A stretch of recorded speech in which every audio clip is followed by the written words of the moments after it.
네, 조현호 장로님께서 나오셔서 말씀 전하시겠습니다.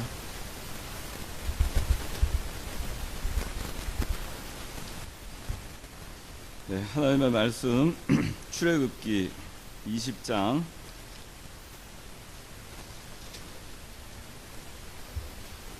1절에서 6절까지입니다.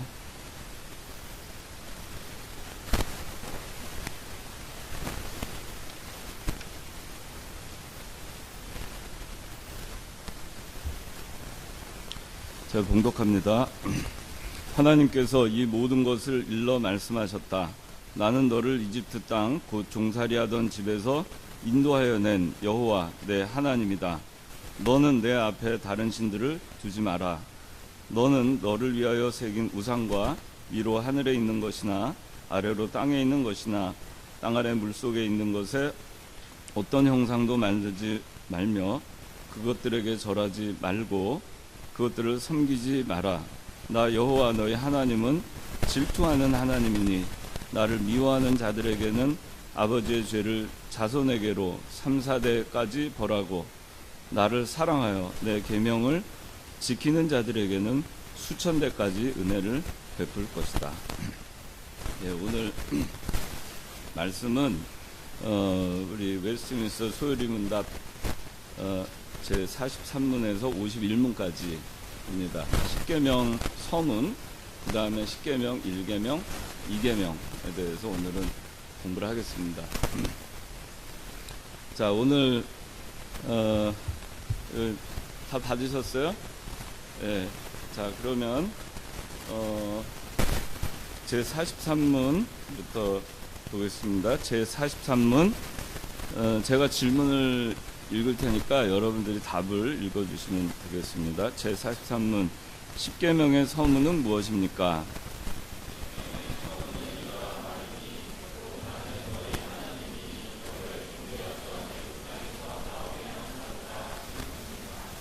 예. 제 45문 제 1계명이 무엇입니까?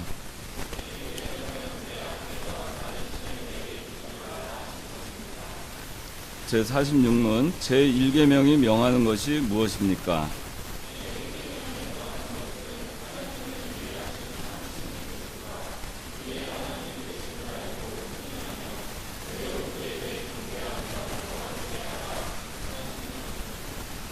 네, 바로 안에 있는 거는 참고로 하시고, 제 47문 제 1계명이 금하는 것이 무엇입니까?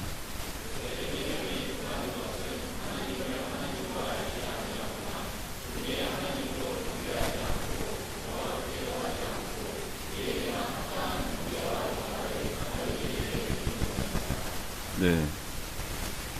자, 제 49문 제 2계명이 무엇입니까?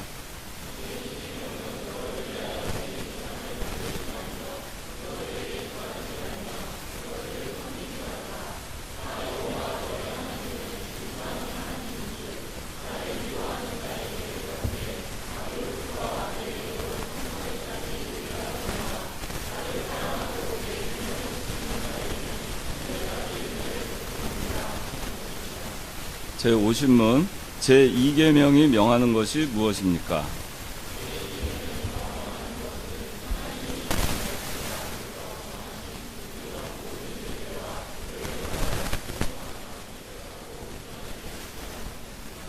네, 제 51문 제 2계명이 금하는 것이 무엇입니까?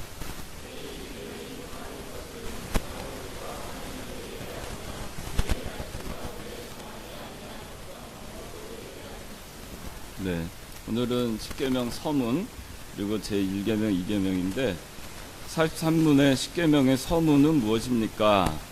10계명의 서문은 곧 나는 너희 하나님이니 너를 종되었던 애굽 땅에서 나오게 한 자로다 하신 것입니다. 이게 우리 오늘 출애굽기 20장 10계명이 나오기 전에 하나님께서 이 말씀부터 먼저 하셨습니다. 모세에게 10계명을 주실 때 1계명, 2계명, 10가지까지 계명을 주시기 전에 제일 먼저 하나님께서 하신 말씀은 나는 너를 이집트 땅 곧 종살이하던 집에서 인도하여 낸 여호와 내 하나님이다. 이걸 밝히십니다. 그래서 이 십계명의 서문이 의미하는 거는 우리가 뒤에서 좀 더 자세히 하겠지만은 나는 너의 하나님이다 하는 겁니다. 그리고 그 하나님이 어떤 하나님이냐? 너를 종되었던 애굽 땅에서 나오게 한 자다. 그 말씀입니다. 이 말씀이 왜 중요하냐? 이 서문이 왜 중요하냐? 이집트 땅 곧 종살이하던 집에서 인도하여 낸 여호와께서 이제 십계명을 주신다. 그런 얘기예요. 그 얘기는 다시 말해서 뭐냐면 이 십계명이 애굽에서 나오기 위한 조건이 되지 않는다. 그런 얘기예요. 구속을 위한 조건이 아니라 구원을 위한 조건이 아니다. 애굽에서 나오기 위한 조건이 아니다. 애굽에서 구원받은 백성들에게 내가 십계명을 준다. 그 말씀이에요. 그래서 우리가 여기에 대해서 잘 생각해야 될 것이 이 십계명은 우리가 율법 가운데서도 도덕법에 해당합니다. 그래서 이거는 구원과 아무 상관이 없어요. 십계명을 지키지 않아도 상관없어요. 구원과는. 구원은 이미 우리에게 주어진 것이고 우리는 구원받은 백성입니다. 이스라엘 백성들이 애굽에 종살이 하던 데에서 죄와 사망의 사망 가운데 그렇게 있었던 때 하나님께서 그들의 행위를 보시기 위해서 십계명을 주신 다음에 이 도덕법을 잘 지키는 것을 보시고 그들을 구원하신 것이 아닙니다. 그것이 아니라 하나님께서는 하나님의 약속의 기초에서 언약의 기초에서 아브라함과 이삭에게 약속하시고 야곱에게 약속하시고 그 약속하신 언약 그 계약에 근거해서 하나님께서는 그 약속을 지키시기 위해서 이스라엘 백성들을 구원해 내신 겁니다. 하나님의 약속은 오늘날 우리에게 주어지는 구약과 신약을 통틀어서 구속사적으로 우리에게 주시는 약속은 그리스도를 통해서 구원받는다 하는 것이 하나님의 약속입니다. 그래서 우리가 그동안에 웨스트민스터 소요리 문답을 공부하면서 행위 언약부터 우리가 배웠죠. 또 속죄 언약도 배웠고 그리고 오늘날 우리는 은혜 언약 가운데 살고 있다 하는 거를 배웠습니다. 그래서 하나님께서 이 십계명을 주신 것은 이 계약 그 율법을 통해서 십계명이라는 율법을 통해서 하나님께서 우리를 구원하신 것이 아니라 하나님께서 약속하신 거에 근거해서 하나님께서 우리를 구원하셨다. 그리고 그 약속의 근거에서 우리를 구원하신 다음에 구원받은 백성으로서 어떻게 살아가야 할 것인가 라는 삶의 지침으로서 이 십계명을 주신 것이다 하는 것이 이 십계명의 서문에 나타나 있는 뜻입니다. 나는 너를 이집트 땅 곧 종살이하던 집에서 인도하여 낸 여호와. 이 얘기를 왜 굳이 하시느냐? 나는 너를 이집트 땅 종살이하던 집에서 인도하여 냈다는 사실, 구원해 냈다는 사실, 이걸 하나님께서 굳이 밝히시는 것은 구원과 율법과 상관이 없다. 구원과 도덕법과 상관이 없다 하는 겁니다. 이 율법은, 도덕법은 우리에게 주어진 이유는 구원받은 백성으로서 우리가 이 하나님께서 가르쳐 주신 이 가르침대로 잘 믿음으로 살아나갈 때 우리가 이 세상에서 구원을 그만큼 많이 이루어 나가고 또 그리스도에게까지 자라날 수 있고 또 장성한 자의 분량에 이르러서 큰 자로 하늘나라에 가서 하나님께서 우리에게 주시고자 하는 유업을 많이 받게 하시려고 우리에게 복 주시려고 이 십계명을 주신 거예요. 그런데 우리가 이거를 잘못 생각해가지고 하나님이 우리를 결박하려고 우리를 괴롭게 하려고 또 우리가 이 율법을 지키지 않으면 벌을 주시려고 그런 것 때문에 율법을 주신 것처럼 생각을 해서 이 율법을 내가 지키지 않으면 벌을 받을까 두려워서 지키는, 그렇게 신앙생활을 하는 사람들이 많이 있어요. 그거는 잘못된 겁니다. 그거는 하나님의 약속을 신뢰하지 않는 것이고 하나님의 사랑을 우리가 불신하는 것이 되는 것입니다. 그리고 우리가 율법을 지키지 않으면 벌을 받는다. 그러니까 율법을 지켜야 된다. 라는 생각으로 이 성경 말씀을 지키고 십계명을 지키는 그런 삶은 굉장히 수동적이고 또 소극적이고, 그리고 노예근성, 그 종이 주인의 말을 듣지 않으면 매맞고 쫓겨날 거 두려워서 그렇게 해서 말씀을 지키는 그런 거하고 똑같은 거예요. 그런데 우리는 그런 자들이 아니에요. 더 이상 종살이 하던 자들이 아니에요. 애굽에서 종살이 하던 자들이 더 이상 아닙니다. 우리는 자유인이 됐어요. 애굽에서 나와서 홍해를 건너는 순간 그리스도의 피로 다 같이 세례를 받았고, 그리고 이제 자유인이 되었어요. 죄사함을 받았고 자유인이 됐습니다. 자유인은 하나님의 자녀의 신분을 획득했어요. 더 이상 종이 아닙니다. 노예가 아니에요. 노예 근성을 갖고 우리가 신앙생활을 하면 안 됩니다. 하나님의 자녀로서 이 말씀을 지키지 않으면 벌 받을까 두려워서, 주인한테 매맞을까 두려워서 그렇게 말씀을 지키는 사람이 아니라 하나님의 자녀로서, 구원받은 백성으로서 너무나 감사해서 우리가 하나님께서 주신 이 말씀을 지켜서 궁극적으로 하나님께서 우리에게 주시고자 하는 그 복을 내가 다 받아야 되겠다. 하나님을 좀 기쁘시게 해야 되겠다. 그런 마음으로 우리가 이 말씀을 지키는 겁니다.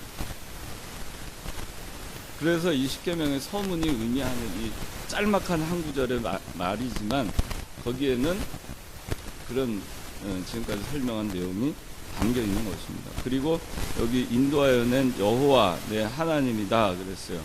여호와라고 하는 거는 그래, 나는 나이다. 그게 여호와예요. 나는 나이다. 그러니까 그 무슨 소린가 이런 생각이 들죠. 내가 나다. 무슨 소리냐? I am이에요. 한마디로 얘기하면 여호와는 I am이라고 하는 뜻이에요.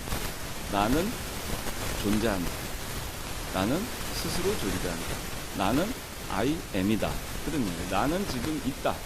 그런 뜻입니다. 쉽죠?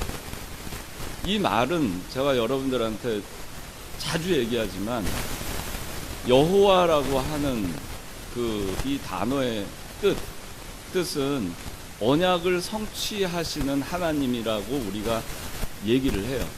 그 여호와라는 뜻이 언약을 성취하시는 하나님이라고 정의를 합니다. 왜 언약을 성취하시는 하나님이라고 그렇게 해석이 되게 되었느냐 하는 거예요. 이 출발이 I am이에요. 여호와라는 이 단어가 갖는 그 단어의 원뜻은 I am이에요. 나는 있다. 나는 존재한다. 나는 항상 존재한다. 나는 항상 그대로 존재한다. 그대로 있다. 그게 여호와의 뜻이에요. 근데 그것이 왜 언약을 성취하시는 분이라는 뜻으로 의역이 됐느냐? 그는 왜냐하면은 자, 아브라함에게 하나님이 약속하셨죠. 그죠? 약속하셨죠. 이삭에게 약속하셨죠. 언약하셨죠. 그죠? 야곱에게 약속하셨죠. 여기서 이 성경에서 이 약속은 언약이에요. 커브넌트. 그래서 우리 계약신학교, 우리 교회, 교단에서 하는 인준신학교, 계약신학교도 커브넌트라고 써요. 커브넌트 티올로지컬 세미나리. 그렇게 얘기를 합니다. 커브넌트라고 하는 거는 일방적으로 자기가 맹세하고 서약하는 것이 커브넌트예요. 어그리먼트라는 말 알죠? 계약. 어그리먼트, 계약의 또 다른 용어가 어그리먼트가 있어요. 어그리먼트는 쌍방 합의에 의해서 서명하고 효력을 발생하는 것이 어그리먼트예요. 근데 커브넌트는 나 혼자 하고 혼자 각서 쓰는 거하고 똑같아요. 그래서 하나님께서는 커브넌트를 하신 거예요. 어그리먼트 한 게 아니에요. 우리와 인간과 어그리먼트를 하신 게 아니에요. 일방적으로 하나님께서 커브넌트를 하신 거예요. 약속하셨죠. 이 약속은 커브넌트. 성경에서 얘기하는 약속이라고 하는 거는 다 커브넌트를 의미합니다. 언약, 하나님의 언약. 그건 불변이에요. 왜 불변이냐? 자, 아브라함에게 언약을 하시고 그 다음에 세월이 지나갔죠. 한 400년 이상 지나갔습니다. 아브라함한테 약속하셨어요. 네 후손 이제 애굽에 가서 400년간 종살이 할 것이다. 아브라함이 가나안에 완전히 정착도 하기 전에 하나님께서는 이 가나안 땅이 너의 땅이 될 것이다 약속하셨어요. 언약하셨어요. 아브라함이 달라고 한 거 아니에요. 하나님이 그냥 주시겠다고 한 겁니다. 그리고 400년 후에 종살이하던 애굽 땅에서 나와서 이 땅으로 돌아올 것이다. 가나안 땅이 너의 땅이 될 것이다. 네 후손의 땅이 될 것이다. 언약하셨어요. 그걸 이삭에게도 언약하셨어요. 야곱에게도 그 약속의 말씀은 계속 내려왔습니다. 아브라함은 죽었습니다. 400년 전에 죽었죠. 이삭도 죽었어요. 야곱도 죽었습니다. 이제 이스라엘 백성들이 요셉의 해골을 메고 애굽에서 모세와 더불어서 나오죠. 알죠? 다 여러분들 그 구약성서 스토리 다 알죠? 나오죠. 수백 년이 지났죠. 하나님이 수백 년 전에 언약하신 것이 수백 년 후에 이루어졌죠. 그 대상은 죽었죠. 아브라함도 죽고 이삭도 죽고 육신적으로 죽었죠. 하늘나라에선 살아있지만 그러나 죽어있죠. 세상적으로. 그러나 하나님은 어떻죠? 여전히 지금도 살아계신 거예요. 400년 전에도 살아계시고 400년 후에도 살아계시고 애굽에서 이스라엘 백성들을 이끌고 모세와 더불어 나오실 때도 하나님은 살아계세요. 그래서 뭐죠? 하나님은 여전히 I am이에요. 현재형이에요. 하나님은 현재 그대로 계신 분이에요. 과거 400년 전에도 하나님은 I am으로 존재하셨고 지금 400년 후에도 I am으로 하나님은 존재하시고 영원한 미래에도 하나님은 I am으로 존재하는 거예요. 우리 인간의 생각으로는 인간에게는 과거, 현재, 미래가 존재하지만 하나님은 언제나 현재입니다. 그렇기 때문에 언약을 성취하실 수 있는 분은 하나님밖에 없는 거예요. 절대자이신 하나님.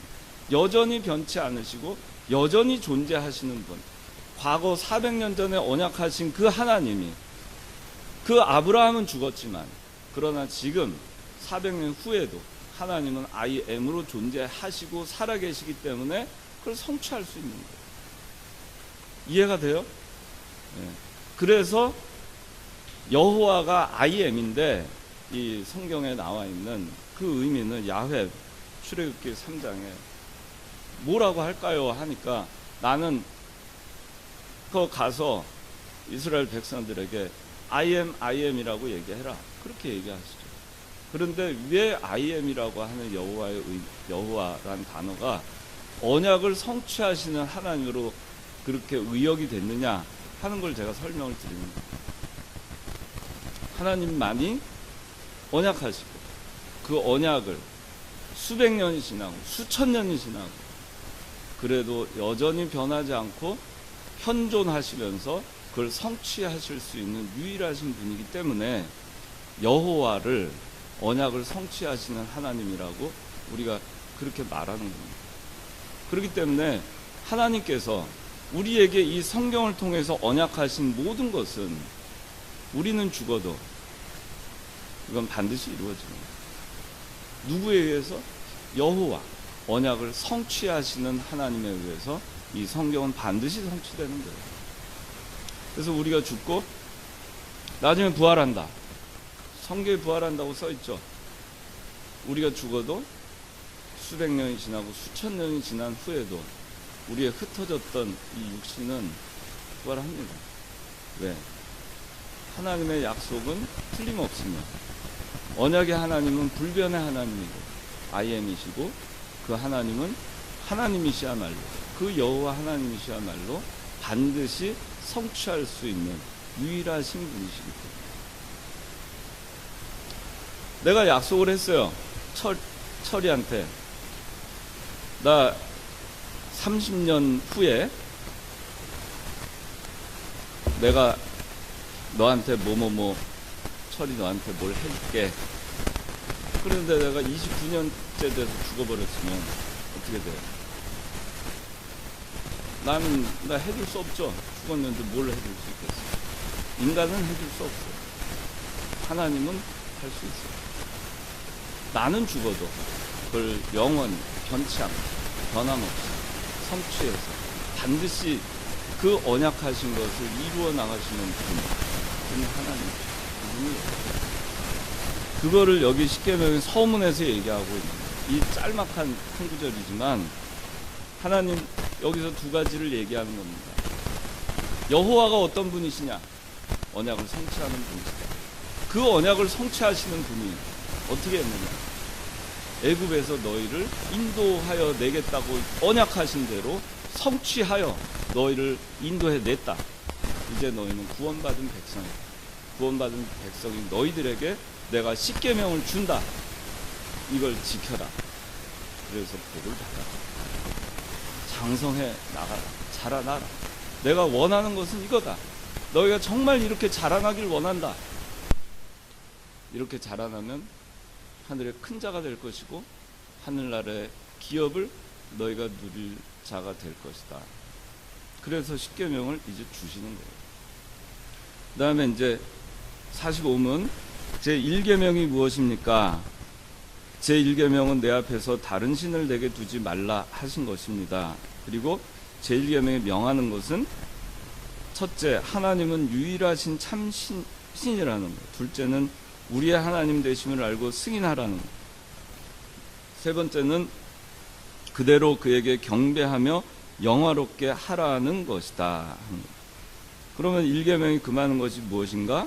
금하는 것은 하나님을 하나님으로 알지 아니하거나 우리의 하나님으로 경배하지 않고 영화롭게도 하지 않고 그에게만 여기 드려야 할 이게 빠진 것 같아요. 그에게만 드려야 할 합당한 경배와 영화를 다른 이에게 드리는 것이다. 그 1계명에 관한 것입니다. 여러분들이 다 알고 있는 거죠. 자, 1계명 내 앞에서 다른 신을 두지 마라 하는 거는 이거는 내 앞에 다른 신을 두지 말라 했다고 해서 하나님 앞에 다른 신이 있다는 것을 인정하시는 것이 아니에요. 다른 신은 없다 그 얘기를 하시는 겁니다. 이거를 잘못 오해해가지고 하나님 이외에 다른 신도 있지만 다른 신 섬기지 말고 나만 섬겨라 그런 얘기가 아니에요. 다른 신은 없어요. 왜 없죠? 다 피조물이에요. 하나님만이 유일하신 창조자이시고 모든 그 이외의 것들은 피조물입니다. 하다못해 마귀조차도 하나님께서 창조하신 그 피조물, 영적 존재인 피조물이었던 천사 가운데 타락한 루시퍼가 마귀가 된 것입니다. 이 세상의 모든 만물은 다 피조물에 불과합니다. 이 세상의 모든 영적 존재들은 다 피조물에 불과합니다. 그렇기 때문에 우리가 이 하나님께서 1계명에서 내 앞에 다른 신을 내게 두지 말라 그 얘기는 내 앞에 다른 신이 있지만 다른 신 두지 마라 이 얘기가 아니라 내 앞에 다른 신은 없다 그럽니다. 다른 신은 없다. 다시 말해서 뭐죠? 유일신 하나님을 얘기합니다. 어떻게 보면은 이게 그래서 이 세상에서는 기독교를 굉장히 배타적으로 생각을 합니다. 그래서 이 참 하여간 기독교에 어떤 문제가 생기거나 이상하게 그 스님이 무슨 문제를 저지르거나 성균관 유생이 유교 무슨 거기서 문제를 하거나 이슬람 성직자가 무슨 하거나 하여튼 힌두교 성직자 다른 무슨 종교 지도자 이런 사람들이 할 때는 별로 그게 이슈가 안 되는데, 이상하게 저기 무슨 문제 하면 아무개 목사, 아무개 신학생, 얼마 전에도 제가 잘 기억은 안 나는데 누구 아마 잘 기억은 안 나요. 근데 아마 어떤 사건에 연루된 사람인데, 그 사람이 잠깐 신학교도 아니고 성경학교를 잠깐 다녔던 건데, 그 사람을 뭐 신학생 이렇게 해서 신문에 난 적이 있어요. 사실 기독교인이라고 할 수 없는 사람인데, 그렇게 해서 문매를 받습니다. 그리고 기독교인들이 유일신 하나님을 섬긴다고 해서 다른 종교를 인정하지 않고, 다른 신을 인정하지 않고, 그러니까 포용적이지 않고 관용적이지 않다, 아주 독선적이다, 배타적이다, 그렇게 지탄을 많이 받아요. 근데 어쩔 수 없는 거예요. 그렇다고 해서 우리가 관용을 베풀고 손을 내밀고 다른 신도 인정할 수는 없지 않겠어요? 제1계명이 명하는 거는 하나님은 유일하신 참신이라는 것, 그 다음에 우리의 하나님이시라는 것, 그분이 우리의 하나님이시라는 것, 그리고 그에게 경배하고 영화롭게 하라는 것, 하나님만이 참 예배의 대상이 된다는 것. 1계명이 금하는 거는 하나님을 하나님으로 알지 않거나 하나님으로 경배하지 않고 영화롭게 않고 한 이 모든 것이 뭐냐면, 금하는 거는 우상 섬기지 마라 그런 거예요. 우상 앞에 예배 드리지 마라 그런 거예요. 금하는 거예요.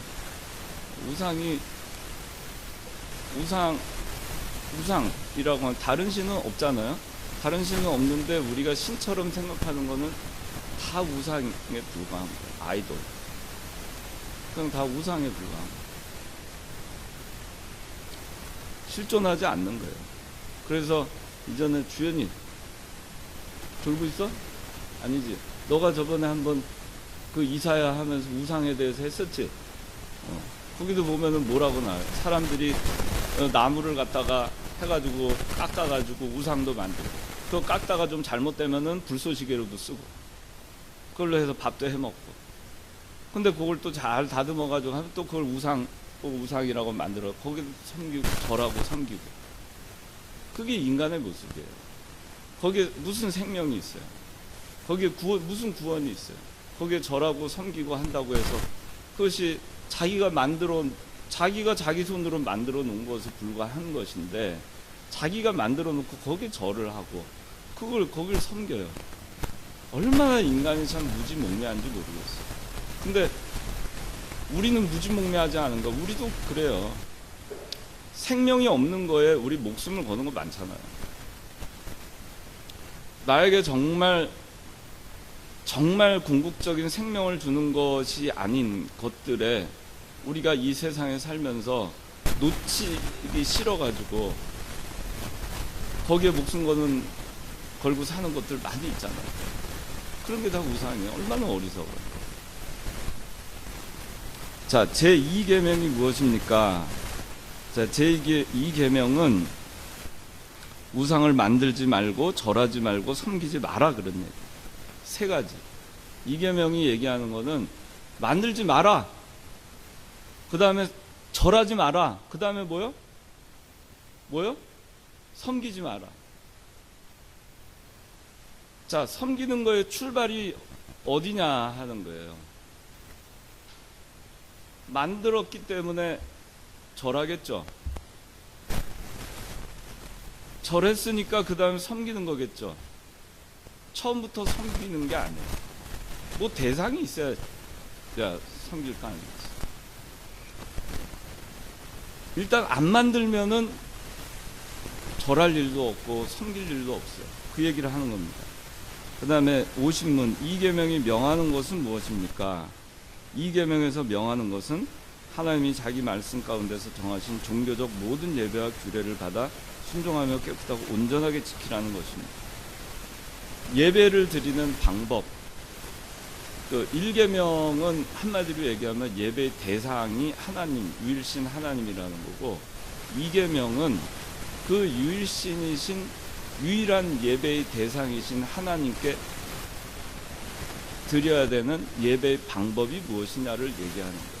그 이계명.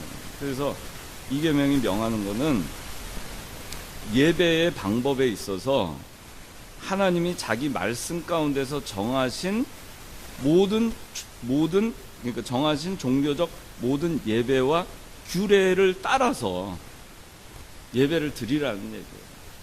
자기 마음대로 북치고 장구치고 꽹가리 치면서 예배 드리라는 게 아닙니다.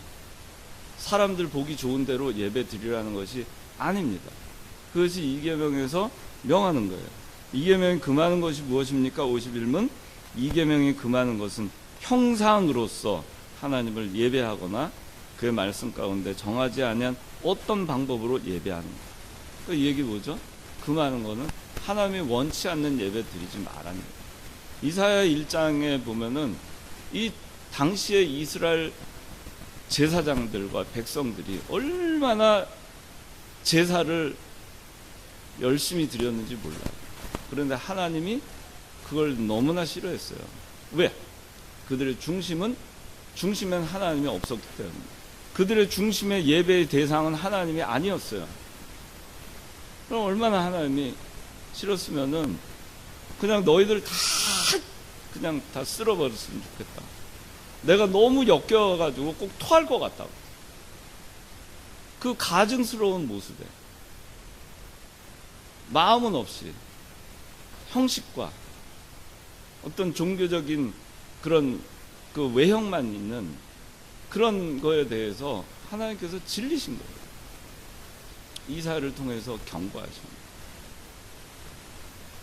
그래서 이 10계명의 서문 1계명, 2계명 여기 오늘 개괄적으로 설명을 했는데 여기 이제 자세한 내용에도 그런 내용들이 다 담겨 있어요. 제가 간단하게 보고 우리 한번 보도록 합시다. 자, 1번 10계명 서문의 의미는 하나님이 입법자이시라는 것, 그 다음에 언약을 성취하시는 불변의 여호와께서 구원하셨다는 것, 그 다음에 세 번째는 구원받은 사람들의 삶의 규범으로 주셨다는 것, 네 번째 복을 주시려고 주셨다는 것. 맨 마지막에 그러므로 언약의 백성인 이거 한번 다 같이 읽어봅시다. 시작. 그러므로 언약의 백성인 우리는 즐거움으로 십계명을 지킴으로써 하나님의 거룩을 본받아 구원을 이루어 나가자. 이렇게 해야 되겠죠. 그게 우리가 십계명 서문에서 배워야 될 것입니다. 자, 십계명의 구성은 십계명은 1계명, 4계명 하나님에 대한 사랑, 그 다음에 5계명, 10계명은 하나님의 형상대로 지음받은 이웃에 대한 사랑, 그거를 얘기하고 있고 10계명의 대강령은 사랑입니다. 그리고 이 사랑은 하나님의 도덕적 본질이 사랑이에요. 자, 그러면 제 1계명. 자, 제 1계명의 원리. 이제 조금 자세하게 봅시다. 제 1계명의 원리가 무엇인가 하는 거예요. 자, 한번 다 같이 첫 번째 읽어봅시다. 시작. 참 예배의 대상은 오직 유일신 하나님. 예. 참 예배의 대상은 오직 유일신 하나님이라는 겁니다. 그게 1계명의 원리예요. 아까 얘기했지만 다른 신의 존재를 인정하는 것이 아니다라는 겁니다. 그 다음에 두 번째 예배의 중심은 시작. 예배의 중심은 내가 아닌 하나님, 그러므로 오직 하나님만을 예배하라. 예배의 중심은, 자, 1계명이 얘기하는 거, 1계명의 원리가 예배의 대상이 하나님이라고 했잖아요. 그 우리가 예배를 드릴 때 예배의 대상이 하나님이에요. 그 얘기는 뭐죠? 예배의 중심이 하나님이어야 된다. 하나님 중심의 예배를 드려야 된다는 얘기예요. 그런데 거기서 벗어나서 하나님 중심의 예배가 아니면 하나님을 어떻게 만들어버리는 거예요? 아웃사이더로 만들어버리는 거예요. 그렇게 하면 안 돼요. 예배를 드리면서 하나님을 왕따시키고, 그리고 그 하나님이 계셔야 될 자리에 예배의 중심에 내가 들어와 앉아 있거나 인간이 들어와 앉아 있거나 그러면 안 돼요. 그래서 이거 우리가 정말 명심해야 되는 거예요. 예배의 대상은 하나님뿐이에요. 내가 아니에요. 예배의 중심은 내가 아니라 하나님입니다. 인간이 아니라 하나님입니다. 그렇기 때문에 오직 하나님만을 예배해야 되는 거예요. 예배 시간에 아주 굉장히 유명한 부흥 목사님이 있다고 해서 그 부흥 목사님을 흠모해서 그 부흥 목사님 뒤에 하나님이 가리워져서도 안 돼요. 우리가 이병규 목사님을 존경하지만 이병규 목사님을 통해서 우리가 무엇을 배우죠? 이병규 목사님이 그렇게 사랑하셨던 이병규 목사님의 하나님을 우리가 알고 싶은 거잖아요. 그걸 우리가 배우는 거잖아요. 그걸 위해서 평생을 살아가신 그 하나님이 어떤 분이신가를 우리가 그 이 목사님을 통해서 알고 싶은 거고 그 세계에 들어가고 싶은 거잖아요. 그러니까 이 목사님을 존경하는 거예요. 그렇다고 해서 이 목사님이 예배의 중심이 돼서도 안 되고 표대가 돼서도 안 되는 거예요. 하나님만이 예배의 대상입니다. 그래서 모든 공예배의 중심에 하나님이 계셔야 돼요. 예배 시간에 그 중심이 딴 데 가 있으면 여러분들이 스스로는 알죠. 내가 예배에 어떤 마음으로 임하고 있는가 여러분들은 알죠. 뭐 누가 알겠어요. 하나님과 여러분과의 1대1의 관계입니다. 여러분들이 하나님을 중심으로 예배를 하고 있는가 그거예요. 또 더 확대해서 우리의 삶이 무엇이냐. 우리의 삶은 예배 드리는 삶이에요. 일생 동안 하나님 예배하면서 사는 거죠. 그래서 그 364장에 보면 내 일생 소원은 늘 찬송하면서 주께로 나가기 원합니다. 내 일생 소원은 늘 찬송하면서 주께로 나가기 원합니다. 그게 우리가 일생 살아가는 거예요.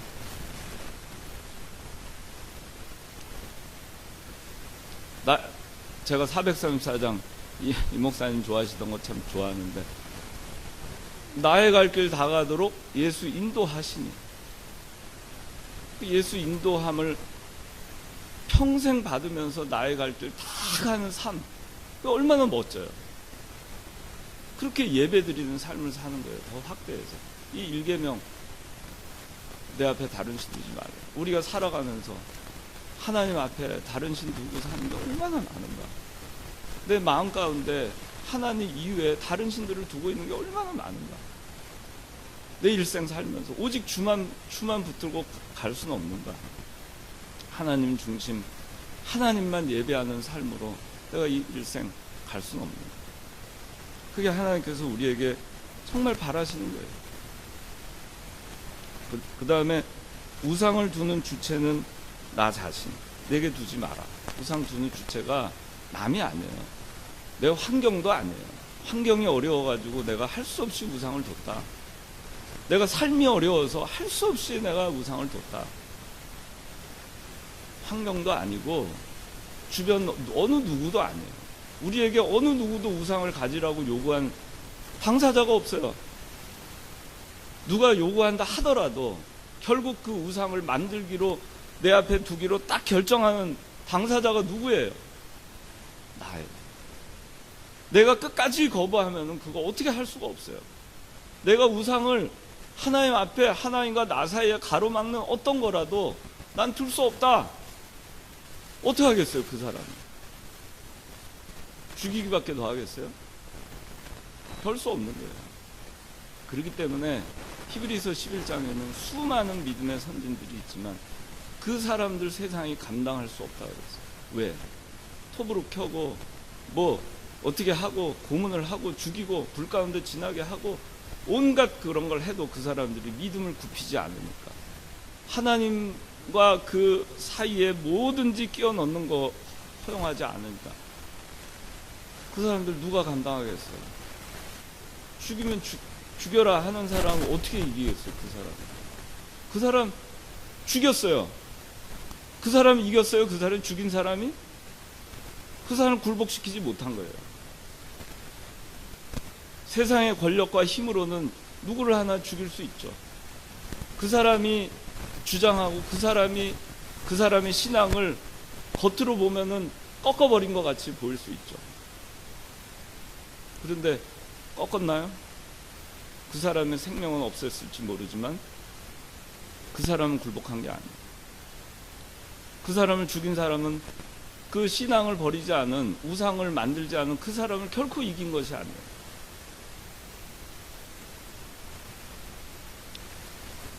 하나님 이외에 다른 것으로 살 수 있다는 생각, 제1계명의 원리, 이게 잘못됐다. 하나님만으로 불충분하다고 생각하는데 이거 잘못됐다. 그 얘기. 하나님만으로 불충분합니까?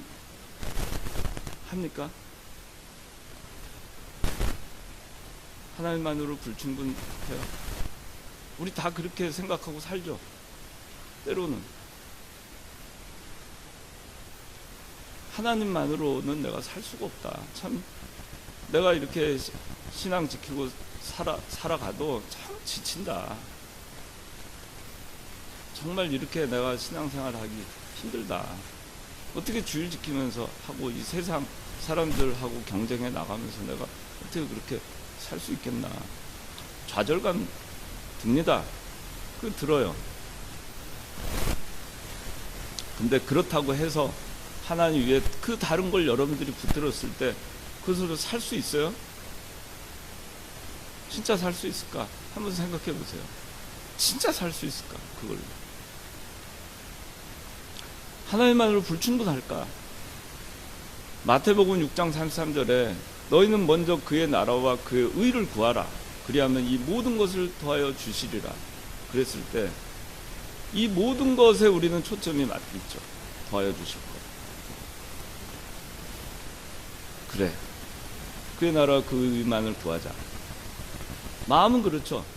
그런데 실제 마음은 어디가 있죠? 그리하면 이 모든 것을 너에게 더하여 주실 것이다. 거기가 있어. 저도 그런 때가 많아요. 더하여 주실 거를 기대하고 그래 그의 나라와 그 의를 구하고 살자. 그건 진심이 아니죠. 진짜도 아니고 거짓이죠. 하나님을 기만하는 거고 나를 기만하는 거죠. 근데 그렇게 사는 게 우리의 모습이에요. 하나님이 더하여 주실 거 그걸 기대하고 근데 그 마태복음 6장 33절의 말씀은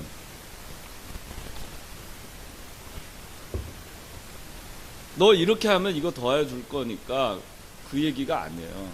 그러니까 다 필요하다는 게 아니에요. 그의 나라와 그 의만 구하고 살으라 그런 얘기예요. 더하여 줄 거는 신경 쓰지 마라 그런 얘기예요. 그건 아무것도 아니라는 얘기예요.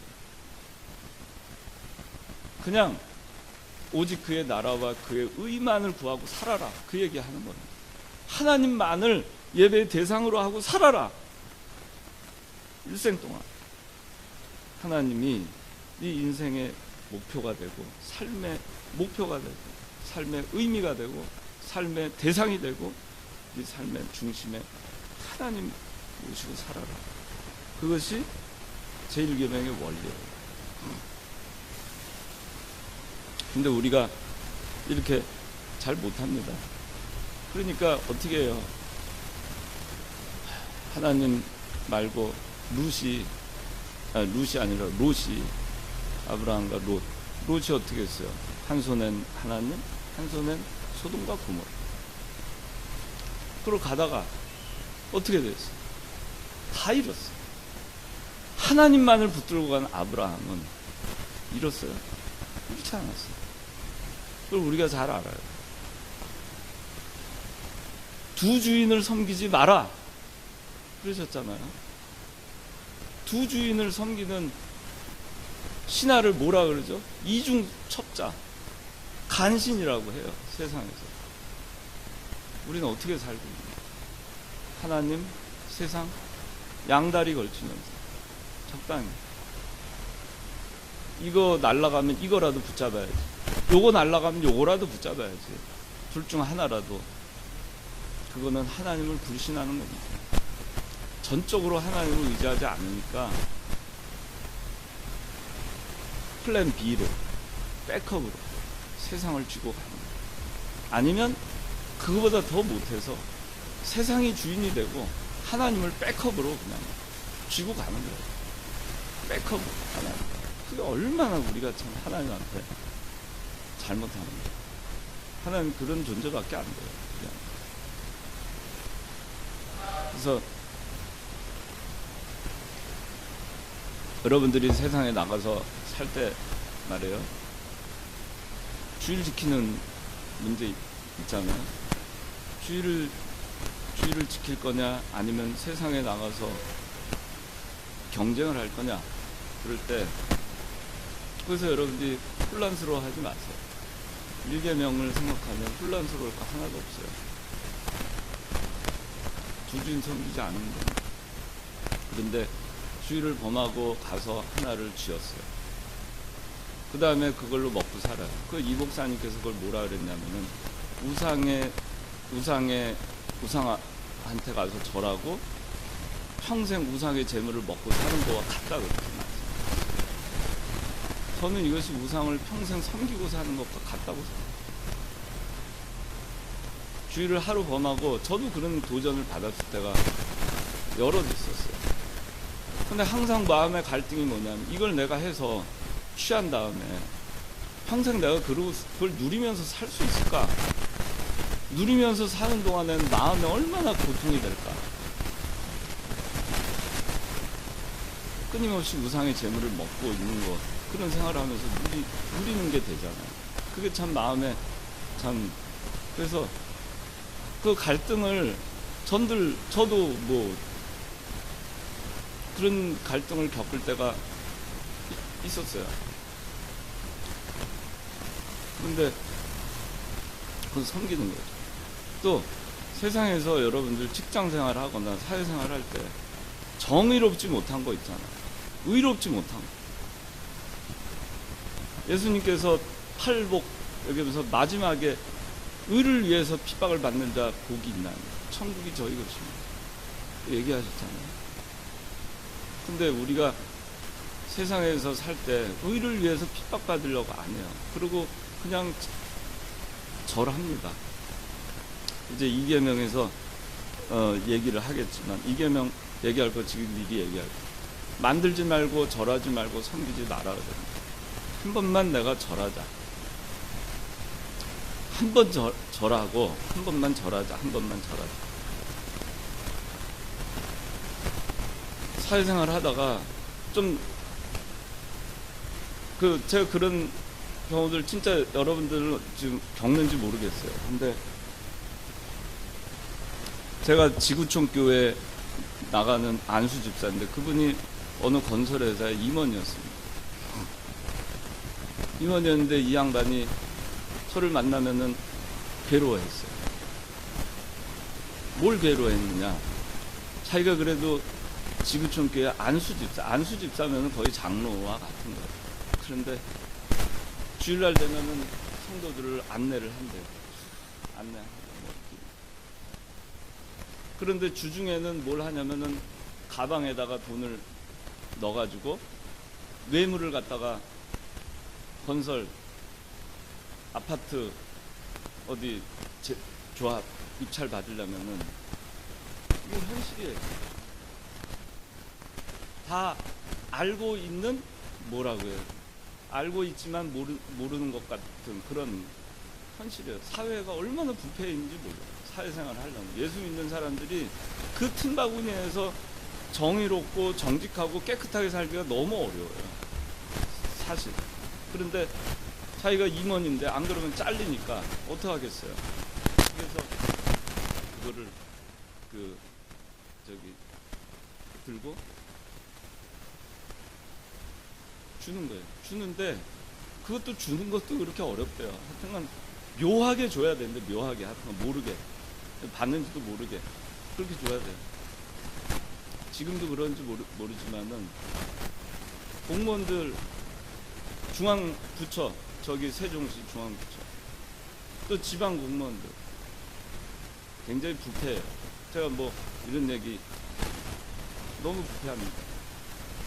근데 그들에게 다 그렇다고 볼 수는 없지만 근데 이 돈이나 뭔가 이렇게 해서 향응이나 뭐나 이렇게 해서 하면은 우리 수월에 허가받고 수월하고 사업하고 수월합니다.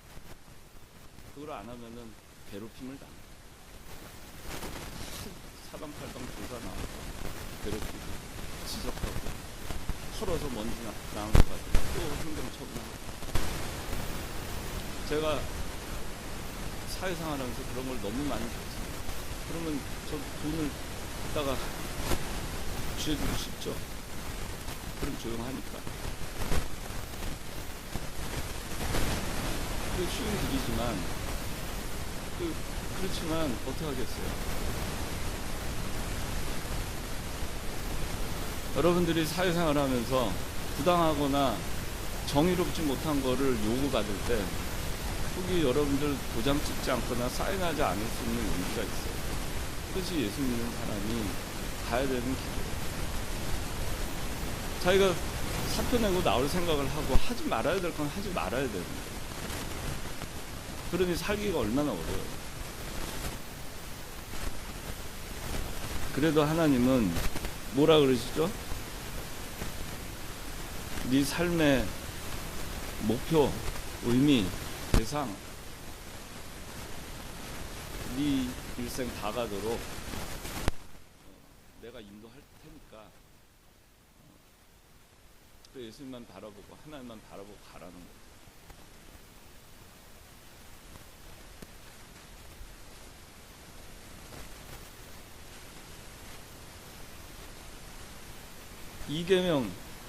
이계명 자, 이계명의 요구.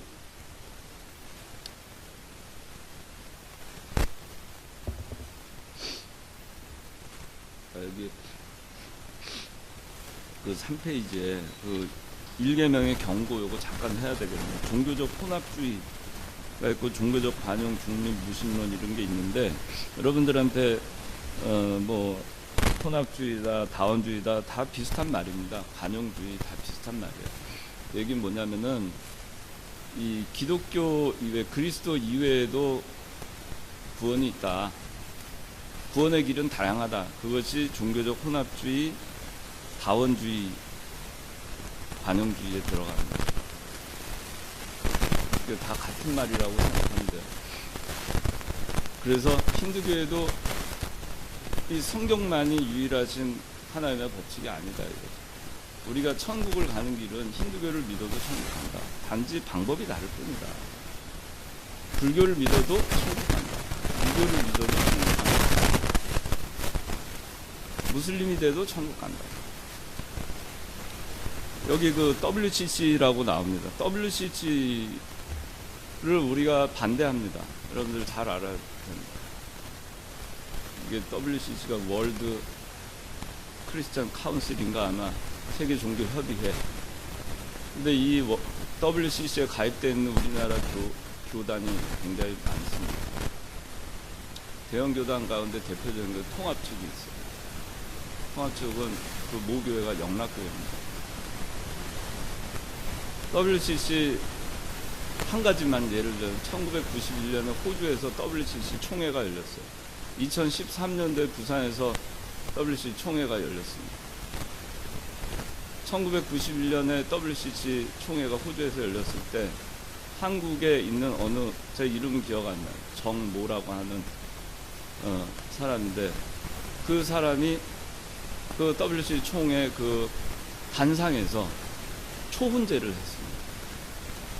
초훈제를 해서 하갈이여 하갈의 영이여 나오소서. 다윗에게 억울하게 죽어간 밧세바의 남편 우리아의 영이시여 나오소서. 초훈제를 했어요. 그리고 거기에는 호주 원주민들이 나와가지고 붙이고 그리고 하얀 소복을 입고 그리고 무당처럼 초훈제를 했습니다. 그 WCC의 한 단면을 보여줍니다. 거기는 혼합주의입니다. 다원주의. 그래서 어느 길로 가도 구원은 있다. 그렇게 얘기합니다. 근데 20계명, 1계명은 좀 잘못됐다는 걸 분명하게 우리에게 얘기해 주고 있습니다.